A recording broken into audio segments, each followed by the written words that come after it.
Konsultasi psikologi itu cocok-cocokan. Tapi kenapa bisa begitu ya?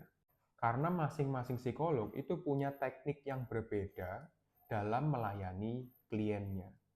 Mungkin ada satu psikolog yang pakainya CBT, ada yang pakai konseling saja, ada yang pakai pendekatan lain seperti itu.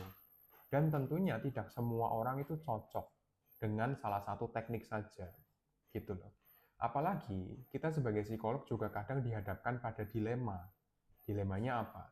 Misalnya begini, ada seseorang yang meyakini sekali bahwa apa yang dia lakukan itu benar. Misalkan begitu.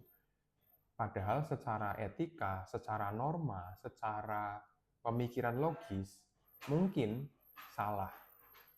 Tapi, apakah kita harus bantah pemikiran dari klien ini? Dengan resiko kliennya marah, kliennya nggak mau ketemu lagi, kliennya tersinggung, kayak gitu ya. Atau kita ngikutin aja pemikiran dari klien itu, oh iya nggak apa-apa, oh iya boleh, kayak gitu nggak salah, pokoknya boleh lah, bagus gitu. Dengan kemungkinan, klien itu akan merasa senang. Oh iya, ada yang nyambung nih, ada yang ngerti kita gitu. Tapi, perilaku buruknya atau pemikiran yang salahnya itu tidak dikoreksi. Akhirnya pemikiran buruk atau pemikiran yang salah itu menetap di pikirannya dan dia lakukan terus berulang kali kesalahan itu.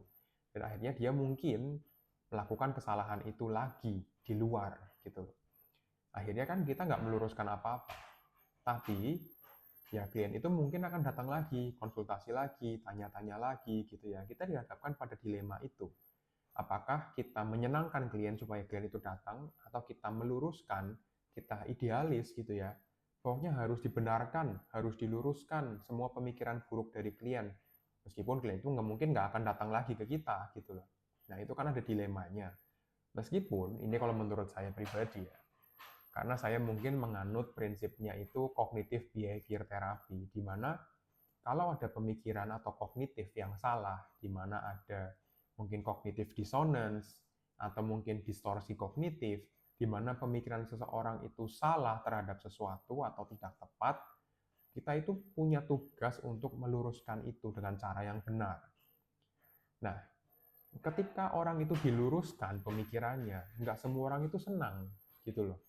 Nggak semua orang itu suka. Ada yang marah-marah, ada yang mungkin di sini senyum-senyum, ketika pulang mungkin mereka ngeluh-ngeluh atau marah-marah. Jadi psikolognya itu mungkin nggak percaya, atau mungkin psikolognya nggak mendukung, atau psikolognya itu galak karena selalu mengkoreksi, misalkan seperti itu. Makanya kita bilang ke psikolog itu cocok-cocokan, dan tergantung kalian datang ke psikolog itu mau apa. Apakah kalian cuma pengen didengarkan, atau kalian hanya ingin mungkin ya pengen curhat saja tanpa mendapatkan solusi apa-apa, atau kalian ingin mendapatkan koreksi. Nah, itu yang harus kalian tetapkan dulu nih dalam hati sebelum kalian datang ke psikolog. Karena kalau kalian pengen cuma didengarkan, kalian ke psikolog, kalau menurut saya pribadi, agak rugi.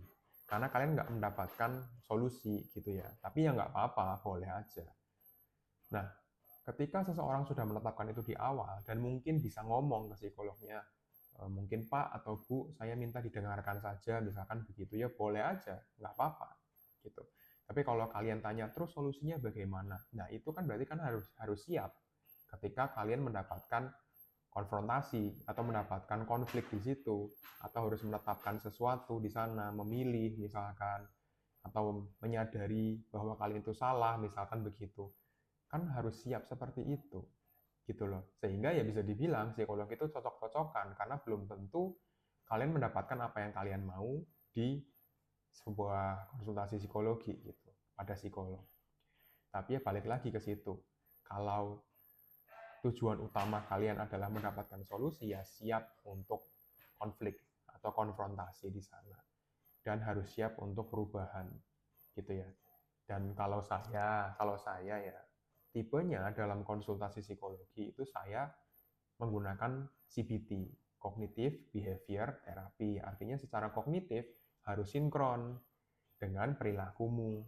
Kalau misalkan perilakumu nggak sesuai atau nggak sinkron dengan apa yang seharusnya, pemikiran juga banyak yang terdistorsi atau banyak yang salah, nggak sesuai dengan norma, etika, dan lain sebagainya, ya saya akan meluruskan. Meskipun mungkin kamu nggak suka gitu, nggak apa-apa. Tapi yang penting biasanya sebelum masuk terapi itu akan ada pembangunan raport gitu ya, kedekatan antara klien dengan psikolognya, seperti itu. Kalau terbangun dengan baik sih seharusnya tidak akan ada konflik yang berlebihan. Kurang lebih seperti itu, sehingga ya cocok-cocokan gitu ya. Semoga dari VT saya hari ini bisa dipahami kenapa psikolog itu cocok-cocokan, karena tekniknya mungkin berbeda, atau mungkin tidak sesuai dengan harapan yang kamu inginkan, atau mungkin karena kamu dihadapkan atau dipentokin pada suatu konflik, di mana kamu berharap atau kamu punya pemikiran bahwa yakin kamu ini benar, tapi ternyata salah gitu. Dan ternyata psikolognya itu nggak mendukung, misalkan begitu. Atau ketika psikolognya itu mengkoreksi, di mana nggak semua orang itu suka dikoreksi, gitu juga kan bisa menjadi salah satu alasan kenapa psikolog itu cocok-cocokan. Kurang lebih begitu ya. Semoga bisa memberikan manfaat kepada kalian semua dan salam sehat jiwa bagi kita semua.